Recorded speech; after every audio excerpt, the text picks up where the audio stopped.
தனியார் பல்கலை சட்ட திருத்த மசோதாவை திரும்ப பெறு தமிழக அரசு திரும்ப பெறு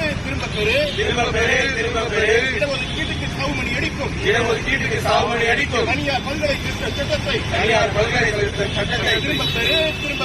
திரும்ப பெறு அனுமதியோ தமிழ்நாட்டில் கல்வியை ஊக்குவிக்கிறதுக்கு தனியார் பல்கலைக்கழகம் உருவாவதற்கு தடையாக இருக்கக்கூடிய இந்த 100 ஏக்கர் இடம் வேணுங்கிறத நாங்க குறைக்கிறோம் அப்படிங்கிற சட்ட மசோதாவை கொண்டு வர்றாங்க.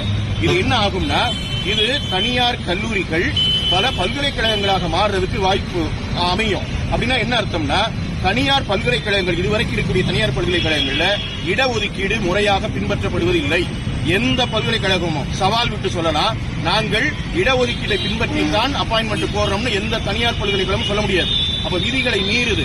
அப்போ அதே போல கல்வி கட்டணம் என்பது தனியார் பல்கலைக்கழகங்களுடைய அவங்களுடைய இஷ்டத்துக்கு வச்சுக்கலாம். அப்ப இதெல்லாம் கல்வி கட்டண கொள்கையை கல்வி வியாபாரமாவதை மறைமுகமாக ஊக்குவிப்பதை போல இருக்கிறது என்பதை எங்களுடைய பல்கலைக்கழக ஆசிரியர் சங்கம் பணிவோடு தமிழக அரசினுடைய கவனத்திற்கு இதை கொண்டு வருகிறது. எனவே இந்த சட்ட திருத்த மசோதாவை திரும்ப பெற வேண்டும். தமிழ்நாட்டுக்கு என்று ஒரு தனித்துவம் இருக்கிறது. கல்வியில இன்னைக்கு 2035 அடைய வேண்டிய இலக்கை தமிழ்நாடு 2025 அடைஞ்சிருக்கு. இந்த நிலையை ஒருபோதும் தமிழக அரசு இழக்கக்கூடாது. தமிழ்நாட்டினுடைய தனித்துவம் உயர்கல்வியில அதிகரிக்கப்பட வேண்டும்.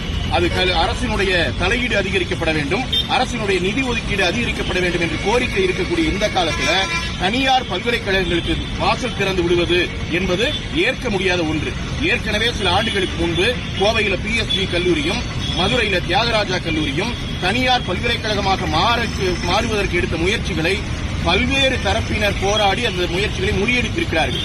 தனியார் பல்கலைக்கழகத்தை ஊக்குவிக்கக்கூடாது, அரசுதான் பல்கலைக்கழகங்களை நிர்வகிக்க வேண்டும் என்பது எங்களுடைய பல்கலைக்கழக ஆசிரியர் சங்கத்தினுடைய நிலைப்பாடு. இந்த நிலைப்பாட்டை நாங்கள் உரத்து முழங்குவோம். தமிழக அரசு இந்த குரலுக்கு செவிமடுக்க வேண்டும் என்பது பல்கலைக்கழக ஆசிரியர் சங்கத்தினுடைய கோரிக்கை.